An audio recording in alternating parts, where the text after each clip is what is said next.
কম মনে হচ্ছে, তাই আমি তেল দিয়ে দেবো। তো দেখো আমি মাছটাকে কিন্তু পরিমাণ মতন নুন দিয়ে দিচ্ছি, পরিমাণ মতন হলুদের গুঁড়ো দিয়ে দিচ্ছি, ভালো করে মাখিয়ে দেবো।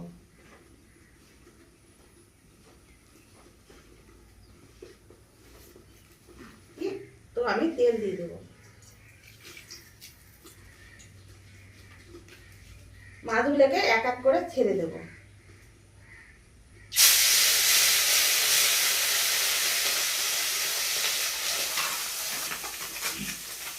বন্ধুরা দেখো আমি মাছটাকে ভালো করে উল্টে দেবো,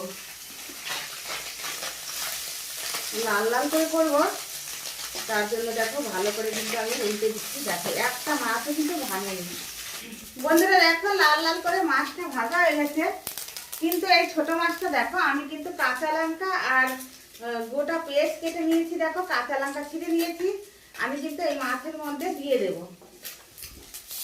পেঁয়াজ দিয়ে কাঁচা লঙ্কা দিয়ে ছোট মাছ দিয়ে কিন্তু আমি আজকে ভাজা করব।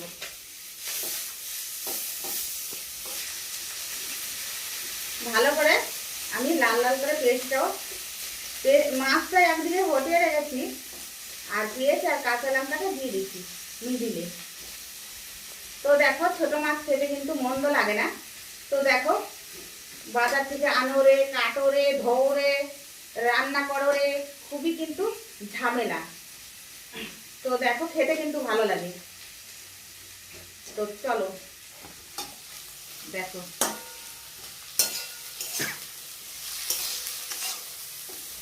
বন্ধুরা, দেখো ছোট মাছ খেতে কিন্তু সবাই পছন্দ করে, কিন্তু কাটার ভয়ে কিন্তু অনেকে খায় না।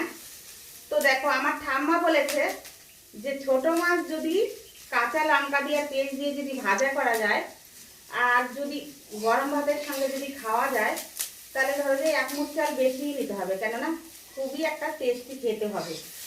তো তার জন্য কিন্তু আমার ঠাম্মার কথাটা কিন্তু শুনে কিন্তু আমি করেছি।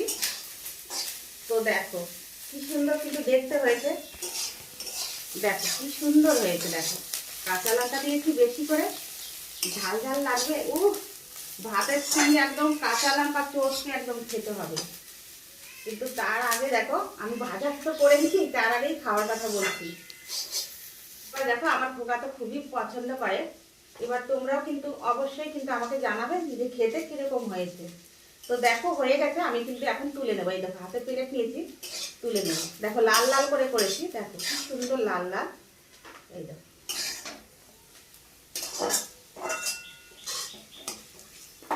বন্ধুরা, দেখো আমার মতন এইভাবে করে কিন্তু অবশ্যই কিন্তু আমাকে জানাবে যে কেমন হয়েছে।